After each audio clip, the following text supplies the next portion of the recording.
ஆசை ஆசை இப்பொழுது பேராசை இப்பொழுது ஆசை தீரும் காலம் எப்பொழுது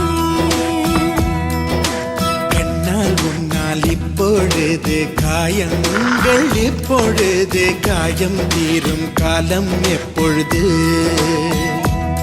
மலையால் எழுந்தேன் நான் இப்பொழுது